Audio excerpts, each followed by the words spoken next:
Hello students, welcome back. Let's continue with our chapter number 15, Direct and Indirect Speech. So let's start.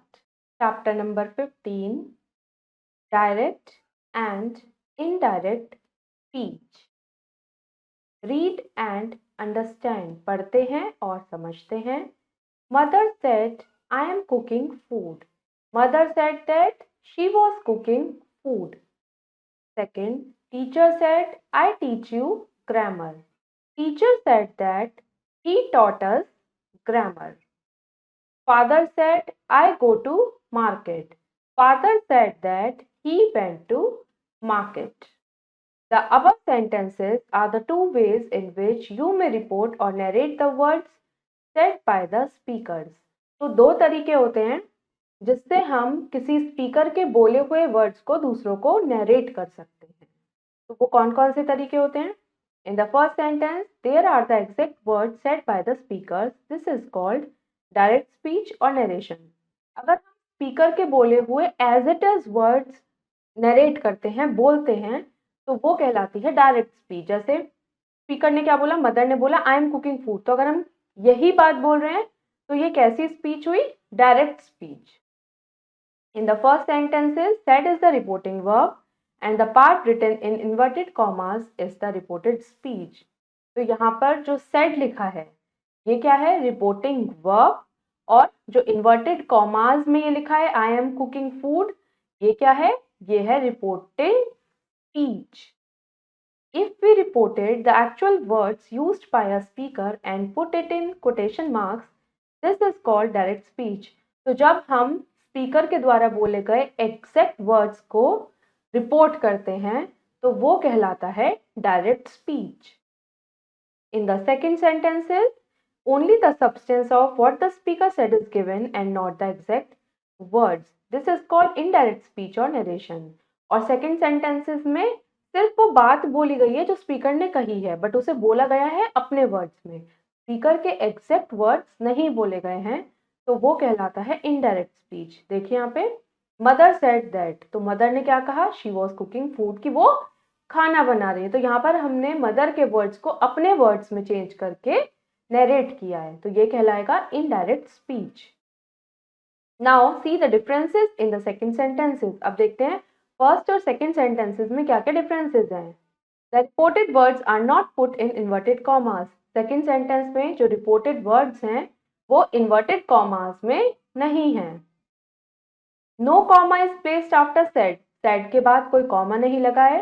The reported speech starts with that. और जब हम reported verb के बाद reported speech को लिख रहे हैं तो हमने दैट का यूज किया है. The present tense of the verb is changed into past tense. Verb की प्रेजेंट टेंस पास्ट टेंस में चेंज हुई है. The tense of the verb in reported speech is changed from the present to the past. तो जो भी verb की tense होती है अगर वो प्रेजेंट में है तो वो किस में चेंज हो जाती है? पास्ट में. Rules for changing direct speech into indirect speech. अब हम कुछ रूल्स पढ़ेंगे जिससे हम डायरेक्ट स्पीच को इनडायरेक्ट स्पीच में चेंज कर सकते हैं. Rule 1, if the reporting verb is in the present or future tense, the tense of the verb in the reported speech is not changed in the indirect speech. अगर हमारी जो reporting verb है, मतलब ये says या said, मतलब ये अगर प्रेजेंट में या फ्यूचर में है तो रिपोर्टिंग स्पीच में जो यहाँ पर टेंस है वर्ब की उसको हम चेंज नहीं करेंगे. जैसे फर्स्ट सेंटेंस है he says he reads a book, तो यहाँ पर सेज लिखा है मतलब ये सेंटेंस किसमें है? प्रेजेंट में है यहाँ पर. तो यहाँ पर हम ही रीड्स अ बुक है तो इसको एज इट इज रहने देंगे. यहाँ पर इसको प्रेजेंट को हम पास्ट नहीं बनाएंगे. तो कैसे होगा इनडायरेक्ट में change? He says that he reads a book. Second sentence she says I am eating food, तो ये भी प्रेजेंट पे ही रहेगा. She says that. अब यहाँ पर हम एग्जैक्ट वर्ड्स नहीं लिख रहे हैं तो आई की जगह आ जाएगा शी, क्योंकि हम बात शी की कर रहे हैं. तो she is eating food. He says, I will go to temple. तो he says that he will go to temple. He will say, यहाँ पर will say है मतलब ये फ्यूचर में है, तो यहाँ पर भी जो रिपोर्टेड स्पीच है उसमें चेंज नहीं होगा. He will say, I write an essay. He will say that he writes an essay. She will say, I have taken lunch. She will say, she has taken lunch. Now, rule 2. If the reporting verb is in the past tense, the verb in the reported speech is also changed to the past tense. Read the following sentences. अगर हमारी reporting verb past tense में है तो जो reported speech में verb है वो भी past में change हो जाएगी. Simple present है तो वो बन जाएगी simple past. Simple present becomes simple past. He said I write an essay. तो कैसे चेंज होगा? He said that. यहाँ पर said है, ये past में है तो यहाँ पर भी चेंज हो जाएगा. He said that. I का हो जाएगा he, write का हो जाएगा wrote. He wrote an essay. Neetu said I cook food. Neetu said that she cooked food. Second, present continuous becomes past continuous.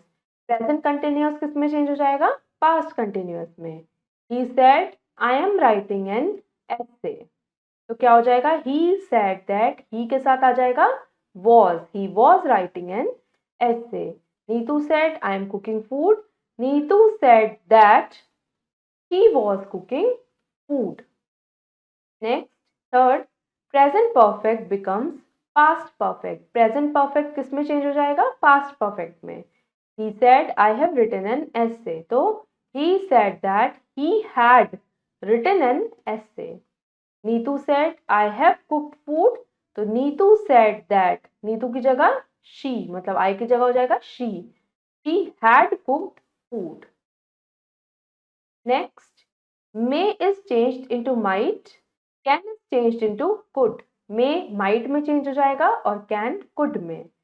She said I may pass in the examination. तो क्या हो जाएगा? She said that she might pass in the examination. He said I can win the match. He said that he could win the match. Now fifth, simple past become past perfect. Simple past किस में change हो जाएगा? Past perfect में. He said Rohan collected rare toys. He said that Rohan had collected rare toys. Tony said I told many stories. Tony said that she had told many stories. तो simple past tense अगर past में भी है तो वो भी past perfect में change हो जाएगा. ऐसे ही past continuous becomes past perfect continuous. Father said I was reading a newspaper. तो father said that he. Past perfect continuous में क्या आएगा? He had been reading a newspaper. Devi said I was singing a sweet song. Devi said that she had been singing a sweet song. Shall is changed to should. Will is changed to would. Shall should में change हो जाएगा. Will would में change हो जाएगा. He said I will eat an apple. तो ये हो जाएगा he said that. I के लिए he, will का would, eat an apple. I said I shall try to write an essay. I said that I shall हो जाएगा should में change, try to write an essay. Now rule 3. If the reported speech is universal truth, the simple present tense in the reported speech does not change. अगर हमारी reported speech एक universal truth है, मतलब एक ऐसा fact है जो change नहीं होता, तो आप टेंस में कोई चेंज नहीं करोगे. तब आप सिंपल प्रेजेंट को पास्ट में या किसी और टेंस में चेंज नहीं करोगे. जैसे the teacher said the sun rises in the east. तो ये तो एक यूनिवर्सल फैक्ट है कि सन ईस्ट में राइज होता है. तो इसको हम कैसे इनडायरेक्ट में चेंज करेंगे? The teacher said that. बिल्कुल सेम रहेगा, कोई चेंज नहीं होगा. The sun rises in the east. She said the moon gets its light from the sun. She said that the moon gets its light from the sun. मतलब universal truth है अगर reported speech, तो कोई change नहीं होगा. Next, rule 4. Pronouns of the first person in the direct speech are changed to the same person as the subject of the reporting verb in the indirect speech. जो first person pronouns होते हैं direct speech में, वो same person में change हो जाएंगे subject के हिसाब से. मतलब रिपोर्टिंग वर्ब में जो भी सब्जेक्ट हैं उसके हिसाब से. जैसे money said I am poor. यहाँ पर मनी सेड दैट. अब ये रिपोर्टिंग वर्ब में सब्जेक्ट क्या है? मनी. तो मनी के लिए क्या आएगा? ही. तो ये यहाँ पर आ जाएगा ही. ही के साथ वॉज, पुअर, क्योंकि हम इसे पास्ट में चेंज कर रहे हैं। He said I shall go to Delhi, तो he said that he should go to Delhi. Aru said I take bath, Aru said that, Aru के लिए आया शी, टेक का हुआ took, bath. I said I will not watch the match on TV, तो I said that I would not watch the match on TV। तो इस तरीके से हम डायरेक्ट से इनडायरेक्ट में चेंज करते हैं। Now rule number 5, second person pronouns in the direct speech are changed to the same person and number of object that comes after the reporting verb in the indirect speech। Second person pronouns जो होते हैं direct speech में, वो भी same person में change हो जाते हैं, और वो डिपेंड करता है जो ऑब्जेक्ट होता है रिपोर्टिंग वर्ब में कि वो उसके अकॉर्डिंग इनडायरेक्ट स्पीच में चेंज होता है। जैसे Radhika said to me you are a doctor, तो राधिका सेड टू किस में चेंज हो गया, टोल्ड मी, ये एज इट इज लिखा दैट। अब मी के लिए सब्जेक्ट क्या हो जाएगा, इसके ऑब्जेक्ट के लिए सब्जेक्ट हो जाएगा आई, तो I was a doctor. Shivi said to Shiva, "You are late." तो Shivi told Shiva that, यहाँ पर बात शिवा की हो रही है तो शिवा के लिए ही आएगा, he was late. Jay said to her, "You are a good friend." तो Jay told her that she was a good friend. Soumya said to Sneha, "You are a good girl." तो Soumya told Sneha that she was a good girl. Now, rule 6. Pronouns of the third person in the direct speech remains unchanged in the indirect speech। जो third person pronoun होते हैं direct speech में वो change नहीं होते indirect में। Manu said to me he is sad, तो Manu told me that he was sad. He said to me she eats food, तो he told me that she ate food. Sentence को past में तो हमने चेंज कर दिया, बट जो प्रोनाउंस थे वो एज इट इज रहे। Note, in the examples given in Rule 5 and Rule 6, the verb said in the direct speech becomes told in indirect speech. The preposition to is also omitted. तो अभी हमने examples देखे Rule 5 और Rule 6 में, उसमें जो verb थी said वो किस में change हुई, told में, और to भी वहां से हट जाता है, मतलब said to किस में change हो गया, told में। Now Rule 7. The words expressing nearness in time and place are changed into words expressing distance। वो वर्ड्स जो हमें नियरनेस शो करते हैं जगह के या टाइम के हिसाब से, वो किस में चेंज हो जाते हैं, डिस्टेंस में। रीड एंड अंडरस्टैंड पढ़ते हैं। Now, now becomes then, now मतलब अभी, देन मतलब बाद में। This becomes that, these becomes those, here becomes there, ago becomes before, today becomes that day. Tomorrow becomes the next day or the following day. Yesterday becomes the day before or the previous day. Last night becomes the night before or the previous night. Next week or year becomes the following week or year. Last week or year becomes the previous week or year. अब examples देखते हैं इसके। He said, "I am ready now." तो he said that he was ready, now किसमें change हो गया, then।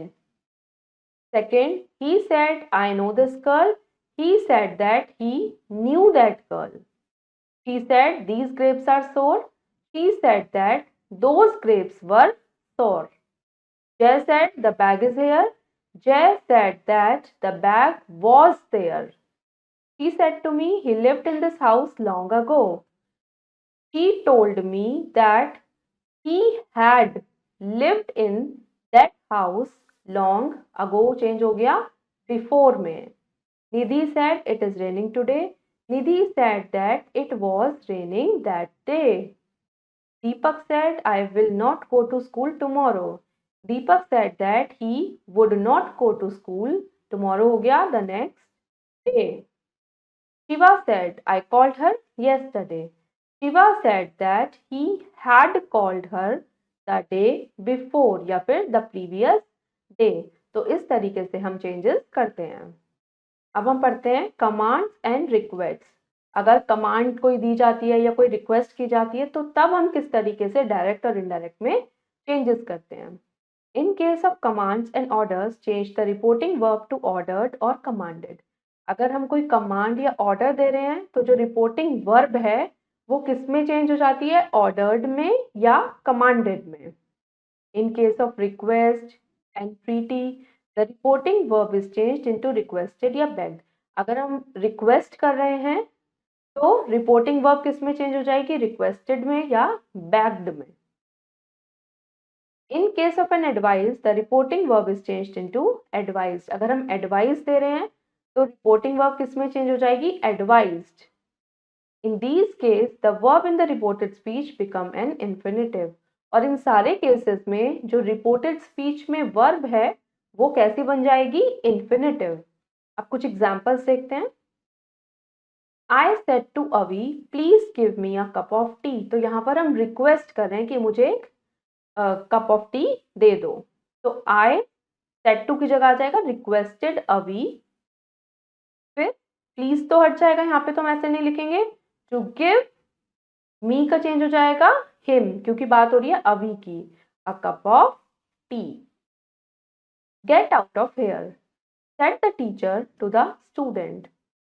तो टीचर ने ऑर्डर दिया कि यहां से चले जाओ. तो the teacher ordered the student to get out of here का चेंज हो गया there.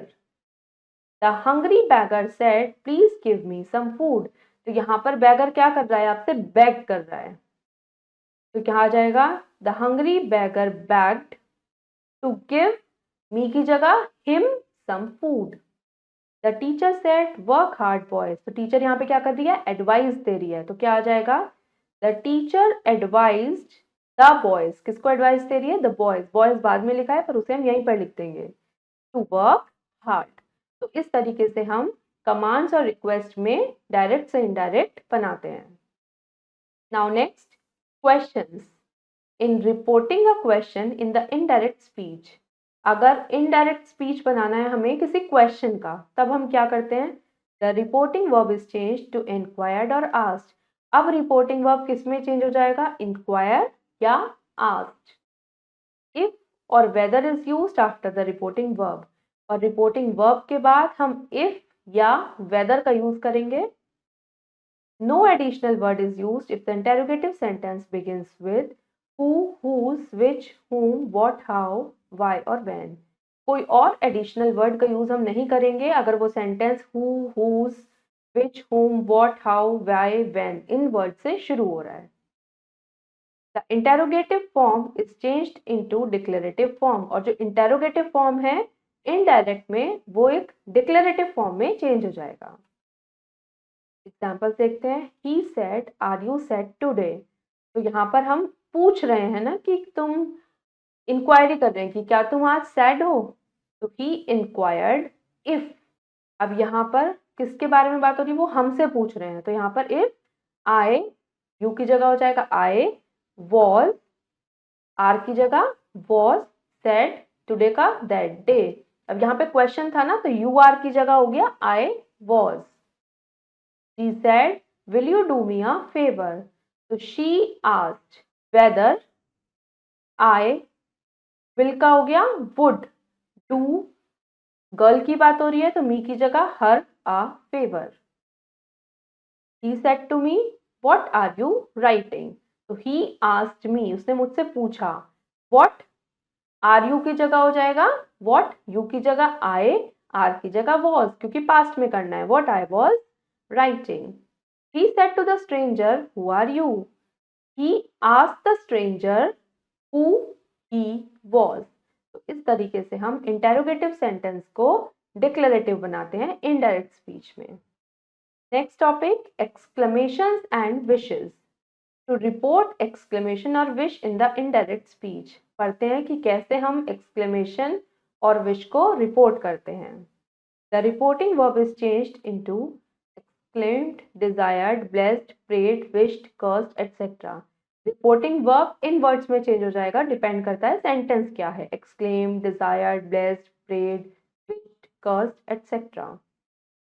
The words showing exclamation are omitted. और वो वर्ड्स जो exclamation शो कर रहे हैं वो हट जाएंगे. The sign of exclamation is omitted, और एक्सक्लेमेशन का साइन भी हट जाएगा. तो she said, oh I was dead.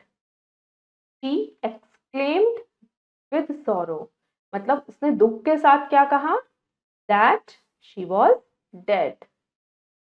The boy said, how happy I am. The boy exclaimed with joy. यहाँ पर बॉय एक्सक्लेम्ड विद जॉय, क्योंकि यहाँ पर बात खुशी की है, तो with joy that he was, I am की जगह he was very happy. The old lady said to him, may God bless you. The old lady prayed, तो यहाँ पर प्रे की है क्योंकि ब्लेसिंग दी है. The old lady prayed that God, may का हो जाएगा माइट, ब्लेस यू का हो जाएगा him. The players said, hurrah, we have won the match. The players exclaimed with joy that they had won the match. Now it's time to answer. A exercise, change the following sentences into indirect speech. आपको sentences को indirect speech में change करना है. First question, he said, Bharti is a good girl. तो यहाँ पर हम इसका इनडायरेक्ट कैसे लिखेंगे, शी सेड दैट. तो अब ऐसा तो नहीं है ना कि भारती अब गुड गर्ल है या पहले गुड गर्ल थी, तो यहाँ पर टेंस चेंज नहीं होगा. तो she said that Bharti is a good girl, then full stop. Second sentence, he said he is eating an orange. तो हम कैसे लिखेंगे, ही सेड दैट. यहाँ पर तो ऑलरेडी थर्ड पर्सन है, तो ही सेड दैट ही. अब ये पास्ट में चेंज जाएगा, he was eating an orange. Next sentence, he said honesty is the best policy. तो ये तो एक यूनिवर्सल ट्रूथ है, एक फैक्ट है, तो हम एज इट इज लिखेंगे, इसमें कोई टेंस का चेंज नहीं होगा. ही said that honesty is the best policy.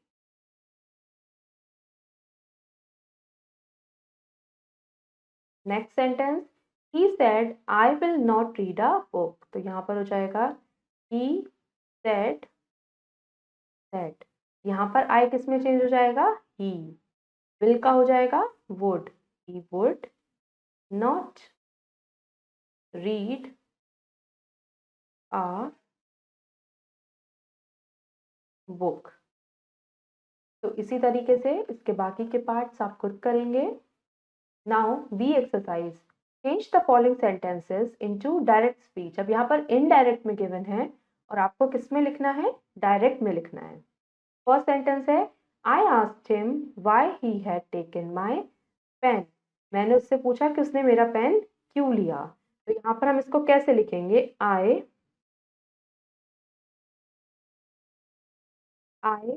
Said to him. फिर यहाँ पर कॉमा और इन्वर्टेड कॉमा में लिखेंगे. ये क्वेश्चन पूछा गया है, तो वाई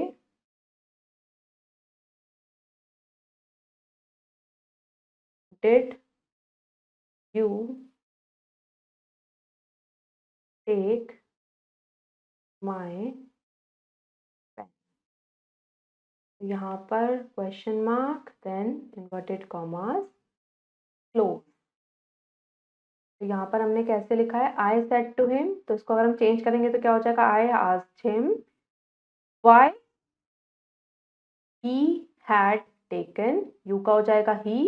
हैड ये ऑलरेडी पास्ट में है, तो पास्ट परफेक्ट में हो जाएगा had taken my pen. Now second sentence, she said that she did not know anything.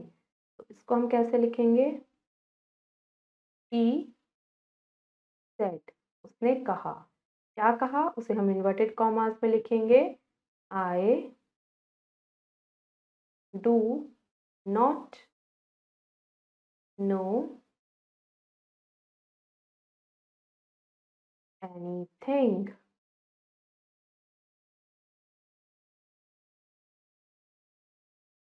तो उसने क्या बोला? She said I do not know anything. तो इसका हम इनडायरेक्ट कैसे बनाएंगे? She said that she, do का हो जाएगा डिड नॉट नो एनीथिंग।